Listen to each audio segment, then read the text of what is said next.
Малчид, манлайлагчид. Бид нэвтрүүлгийн малчид, манлайлагчид хэмээн нэрлэсний нь учиртай. Монгол орныг малчин, мал сүрэг хоёр гүүгээр төсөөлхийн аргагүй.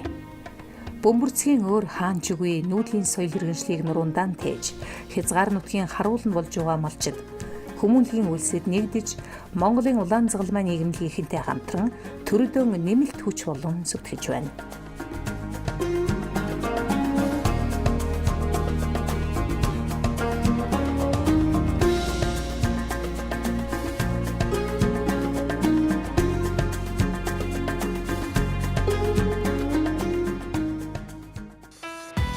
Монголын улаан загалмай нийгэмлэгийн ивент тэтгэгч Одонцгой гишүүдийн зүүн бүсийн чуулга уулзалт Хинтээ аймгийн Баян Адрах суманд боллоо. Чуулга уулзалтын ихэнх төлөөлөгч малчид байсан нь сэтгүүлч миний нүдэнд содон тусаж байлаа. Малчид улаан загалмай нийгэмлэгийнхнээс тусламж авдаг. Зууд турхан болоход хамгийн түрүүнд малчдад л тусалдаг гэсэн хэвшмэл ойлголтыг энэ чуулга уулзалтанд оролцсон малчид эвдэж чадсан. Энэ дүгнэлтийг зоригтойгоор хэлхийн өмнө нэгэн тайлбарыг хийх нь зүйтэй болов. 2009-2010 онд манай улсын 17 аймгийн 95 сумд зудын гам шиг нүрлэж 80 сумд байдал нэн хүнд байсан. Энэ зудын учруулсан хохирлыг тоон хэлээр товч дурдвал зүй бусаар хорогдсон мал сүргийн тоо 7 сая давж 8711 өрх огт малгүй болж амжиргааныхаа их усүрээс салсан. 33 мянган өрх мал сүргийнхээ тал хувь тайлуулсан. Үүнээс болж 1400 өрх хөдөөнөөс хот руу шилжсэн байдаг. Улсад учруулсан хохирлыг мөнгөн дүнгээр илэрхийлвэл 360 тэрбум болж байлаа. Гэхдээ үүний ард хэдэн айл энэ зудаас болж сэтгэл санааны дарамтанд орж хичнээн айл ядуучуудын игнэрүү орсныг мөнгөн дүнгээр хэмжихийн аргагүй юм. Тэгвэл зудын хохирлыг арилгахад зориулж нийтдээ 12 тэрбум төгрөгийн тусламж үзүүлсэн байдаг. Энэ тусламжийн 30% олон улсын хандивлагч орнууд, улаан загалмай нийгэмлэг, бусад төрийн бус байгууллага, аж ахуйн нэгжүүдийн хандив тусламжаар босгосон. Малчидч зудаас том сургамж авсан. 2009-2010 оны зудын гамшигын учруулсан хохирол. Зудан нэрвэгдсэн аймаг сумын тоо 17 аймгийн 95 сум. Зүй бусаар хорогдсон мал сүргийн тоо 7 сая. Малгүй болсон өрхийн тоо 8711. Мал сүргийнхээ 50% алдсан өрхийн тоо 33 мянга. Хөдөөнөөс хот руу шилжсэн өрхийн тоо 1400. Зудын хохирлыг арилгахад зориулсан мөнгөн дүн 12 тэрбум төгрөг. Сэтгэлд үлдсэн таагүй дурсамж амьдралд нь нэг хэсэгтэй л хар тул болон үлдэж сүүдэр мэт дагаж байдаг. Үүнийг хүн сэтгэлийн хад хөдөлмөр зүтгэл хүн хүнийхээ дэм тусаар давн туулдаг. Ийм л цагт малчдад хамгийн ойр байсан хүмүүс бол улаан загалмайчууд. Зовх цагт нөхрийн чанарыг таньсан малчид өнөөдөр эргээд улаан загалмай гэсэн өнөр бүлийн гишүүд нь болж хамтран зүтгэж байна. Сурвалжлах ажлаар бидний очсон Хинтээ аймгийн улаан загалмай хороо ивент тэтгэгч Онцгой 500 гаруй гишүүнтэй үүний 80 гаруй хувь нь малчид. За Хинтээ аймгийн улаан загалмай хороо бол малчид голдуу элсэж орж бас хандив юмаа өгдөг тийм ээ. Бас Монголын улаан загалмай нийгэмлэгийн бодлого шийдвэрийг хэрэгжүүлэхэд тусалдаг. Эргээд малчидаа бас тусалдаг ийм одоо харилцан уялдаатай ингэж ажилдгаараа онцлогтой гэж бодож байна. Малчдад маань дүр хэсгэх зам байхгүй сайхан. Бага бодит үннийг илүү дутуу чимэг зөвлөлтгүй ярина. Хинтээ аймгийн Баян Адрах сумын малчин содном 10 гаруйхан настайгаас буянт мал сүрэгтэй амьдралаа холбосон нэгэн. Дээхэн цагт нэгдлийн мал маллаж угаад нийтээрээ зах зээл шилжих үед бусдын адил цөөн хэдэн малтай хувийн өмчтөн болж байлаа. Мал нь өсөөд одоо л амьдрал нь дэвжиж дээшлэх нү гэтэл цаг зуурын зуданд мал нь хорогдож харсаар байтал хот нь харлахын зовлон түүнийг тойроогүй.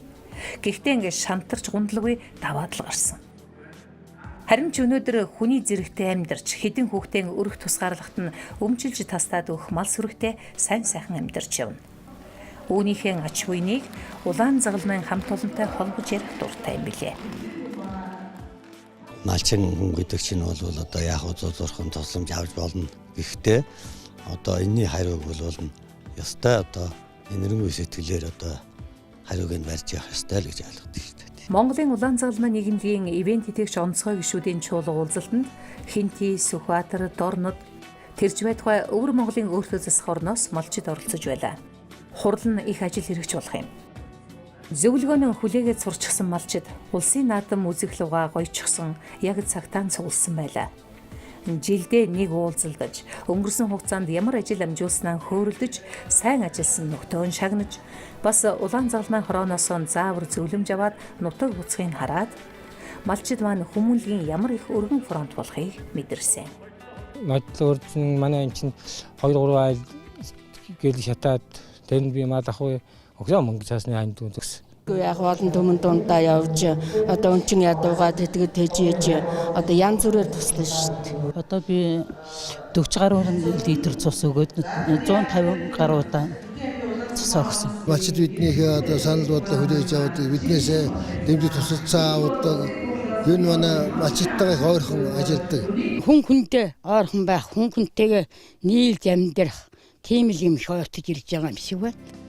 Малчид ахуй амьдралаасаа илүүчилж, бусдын сайн сайхны төлөө улаан загалмайн нийгэмлэгтэй хэрхэн хамтран ажилладаг тухайгаан ийхүү хуучилж байхад дарга нар нь ямар ажил хийсэн, хэний өгсөн хэдэн төгрөгийг хэд болгон аривжуулж юунд зарцуулсан тайлангаан ил тодорхой тавина.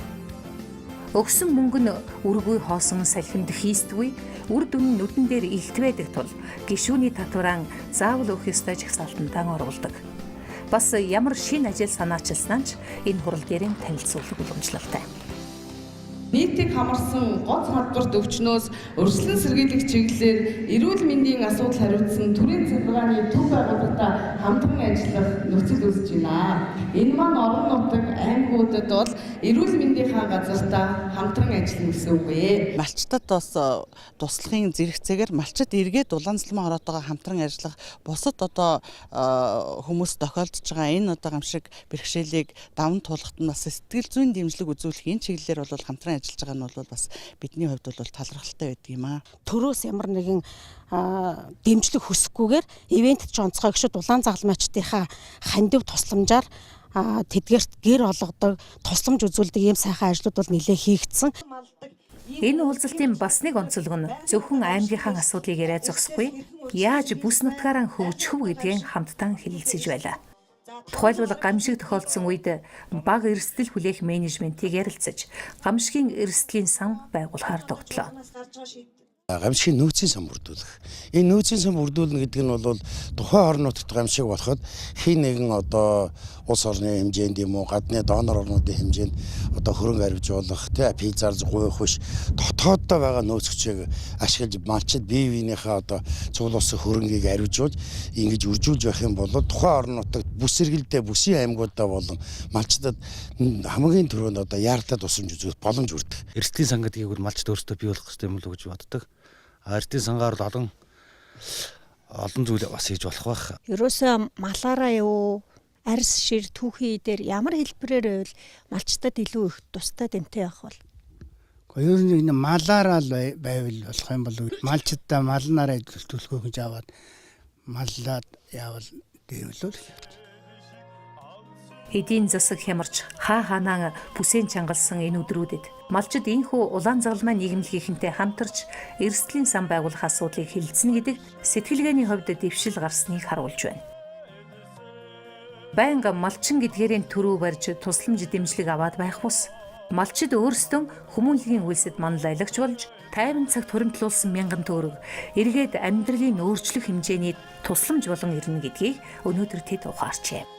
Ажила зөвхөн ган гачиг зуд турхан гэж явцууралгүй амьдралд алдаж онсон нийгэмдээ туслах, хүүхэд хөгшдгийг халамжлах, бүсийнхэн онцлогт тохируулан хээрийн төмрөөс сэргийлэх сургалт сурталчилгаа явуулах, хөгжлийн бэрхшээлтэй иргэдийн ажилтай орлоготой болгох гээд орон нутгийн улаан загалмайн хороодод хийхгүй ажил хөрөхгүй газар гэж үгүй бололтой. Үүнийг анзаарсан өвөр монголчууд туршлага судлахаар малчдаа илгээсэн байлаа. Хашир малчид нутгийн их сайхан зөвлөгөө өгж ярилцаж байгаад бол харилцан бие бинийгээ туршлах солилцоо ойлголцож байгаад бол юуны өмнө их маш их баяртай сэтгэл догдолж байна. Улаан загалмайн ивент тэтгэгч онцгой гишүүд шин санаа өвөрлөн хуралдаан иржээ. Дэлхийн цаг агаар өөрчлөгдөж улам хуурай халуун болж байгаа өнөө үед мал аж ахуйн хэрхэн эрхлэх, яаж байнгын орлоготой байх вэ гэдэг сайн туршлагаасаа тэд хуваалцсан. бид нар байгальтай тэмцээд бол байгалийн дийл нэг хязгаарч байхгүй. Тэгэхээр бид нар бол аргачлалаа өөрчлөх хэрэгтэй. Цөөхөн малтай усууд энэ төслийг аваад тэгээ малаа олон болсоо өгдөг байхгүй юу надад. Энийг та бүхэнд хэрэгжүүлээсэ аймаг болгоно хэрэгжүүлээсэ гэж бодож байна. Ийм нэгэн ажил хэрэгч уулзалтыг Хинтээ аймгийнхан зохион байгууллаа. Харахад хэдэн малчин цуглаад хуралдсан ч олон хүний амьдралыг өөрчлөх эдийн засгийн нөөц сан энд үрдэж алсдан цаг үеэ дагаад хөгжих сэтгэлгээний том хувьсал энд өнөөдөр бүрэлдэж байна. Мал мална гэдэг арга ухаан туршлага. Бусадтай л адил ажил хийж байгаа татвар төлөх ёстой. Хувийн аж ахуйтан гээд хувийн хичээлгүй айл сайхалд аймаг хошууныхан дан тустай дэмтэй амьдрах ухаанд өөрийгөө ах トゥ үр хүүхдээ сургаж бас нэг нэгнээсээ суралцж байна. Хинтээ аймгийн эдийн засгийн гол тулгуур нь мал аж ахуй. Тэгвэл малчид өөрсдөө үйлдвэрлэгч бас хандивлагч, манлайлагч болно гэдэг. Энэ аймгийн Улаан Загалмайн хорооныхны уйггүй хичээл зүтгэл олон жилийн ажлын үр дүн юм.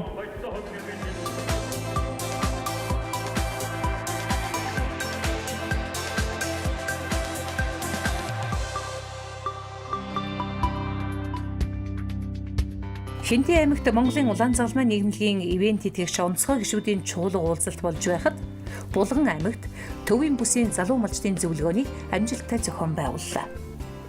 Монголын Улаан Загалмайн нийгмлэг Булган аймгийн иргэдийн төлөөлөгчдийн хурал засаг даргын тамгын газартай хамтран энэ чуулга уулзалтыг зохион байгуулсан юм.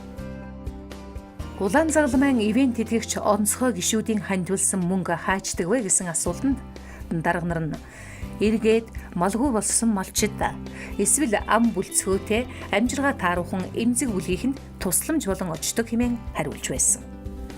Тэгвэл малчид хэрвээ зуд турханд нэрвэгдэж мал сүрэг нь хорогдохгүй бол манлай малчдын хандвийг сумын сургуулийн дотуур байрыг засах, хөгжлийн бэрхшээлтэй хүүхдийг сургууль сургах зардалд нэмэрлэх, өгөөдөл өндөр насны халамжийн төв байгуулах гээд нийтэд тустай нийгэм тэрэгтэй өөр ажилд зарцуулах их үүсвэртэй үлдэнэ гэсэн үг ээ. Ингэж зарцуулдаг болохын тулд малчид өөрсдөө байгалийн ямар ч гамшигын өмнө өвдөг сөхөрхөөргүй мэдлэг чадвартай, туршлагатай, сэтгэлийн тэнхээтэй болох хэрэгтэй. Үүний тулд залуу малчдын зөвлөгөөнийг зохион байгуулж байгаа юм. Малчид гэдэг бол Монгол улсын хөгжлийг хөтөлж яваа, Монгол улсын эдийн засагт үнэтэй хувь нэмэр оруулж байгаа бүтээн байгуулагчид, амьдралын их баялаг туршлагатай хүмүүс байдаг. Тийм учраас Монголын Улаан Загалмайн нийгмлэг малчдыг дэмжих, малчтаа зуудын эрсдлээс урьдчилан сэргийлэх, даван туулах чадварыг сайжруулахад илүү их анхаарлаа хандуулдаг. Булган аймгийн эдийн засагт мал аж ахуй жинтэй хувь нэмэр оруулдаг. Эдийн засгийн 68% нь хөдөө аж ахуйн салбарт, үүний 88%-ийг малчдын өсгөн үржүүлж байгаа мал сүрэг бүрдүүлдэг. Иймд малчин хоёр цаг зуурын бэрхшээлд ширвэгдээд байхааргүй чадвартай болчихвол аймаг орон нутгийн хөгжил урагшаа алхахын сайн дөхөө. Залуу малчтай хүн бол 21-р зууны шинжлэгдэж байгаа мал аж ахуйн үйлдвэрлэлийг эрхлэн хөтлөгч, нийгмийн баялаг бүтээдэг үндэсний үйлдвэрлэгчд юм аа. Манай аймгийн дотоодын нийт бүтээгдэхүүний 68.1 шахам хувийг хөдөө аж ахуйн салбар үйлдвэрлэж байгаа бөгөөд үүний 82.8% нь мал аж ахуйн салбарт оногдож байна. Зөвлөгөөнийг хараад байх нэ хаанаа их ачаал өглөөгчээ. Магадгүй эрх өвл өвгчүүдийн бэргэдэг бичин жил болоод ч тэрүү малчдын зүрхэнд шар ус хуруулсан хэвээр байгаа бололтой. Мал мална гэдэг дан ганц өвс ус бэлчээр нар салхинд найдаад явах биш. Арга туршлага, шинжлэх ухаанчаар хөгжүүлэх, малчин өөрөө хөгжих цаг нь болсон гэдгийг тэд илүү мэдэрсэн ийм үед зохиогдсноор онцлог байлаа. Мал аж ахуйгаа хөгжүүлж, ирсэн уламжлалт арга барилаа боловсруулгүй болгож, байгалийн эрсдлийг даван туулах, материалын баазаа бэхжүүлэх, малынхаа чанарыг сайжруулах, зах зээлийн эрэлт хэрэгцээнд нийцсэн сүргийн зохистой бүтэц бүхий сүргийг үржүүлэх шаардлага бол одоо өнөөгийн зүй ясны тулгарч байгаа бэрхшээл болж байна. Энд үг хэлсэн Ахмад малчид Дээхэн цагийнхнаас авч хэрэгжүүлэх сайн ажлууд их байсан шүү. Улирал тусам сайн малчдын зөвлөгөө, тэргүүний сайжруулалттай уулзалт хийх, туршлага судлах сарын аян, илгээлтийн эзэд хөтөлбөр, хөдөө аж ахуйн салбарын эрдэмтдтэй ярилцах цаг гээд энэ бүхний ард малчдаанд чадварчуулах арга ухаан байлаа. Нөгөө талдаа цаг наргүй хүн хэцүү хөдөлмөр эрхэлдэг малчдаан урамшуулах, хөдөлмөрийн бүтээмжийг нэмэгдүүлэх давхар зорилго агуулж байсан. Өнөө цагт хөдөөд мал маллахаас өөр ажил залуучуудад тэрбэр олдоод байх нь үгүй. Тэгээд ч үеийн залуус нь Сум аймгийн мянгат малчин болж нутаг орондоо нэрэн дуурсан амьдрал ахуйн өөдөө дээшээ явааг харсан залуус мал дээр гарах хүсэл сонирхол өндөр болсон. Харин тэдэнд байгалийн хатуухан шалгуурыг хэрхэн ажиглгүй давхыг хэлж зөвлөөд өгөх хүн ховор болжээ. Ийм л цагт залуу малчдын уулзалт зөвлөгөөнийг төвийн бүсийн малчдыг оролцуулан зохион байгуулсан нь нүдэн олсон ажил байлаа.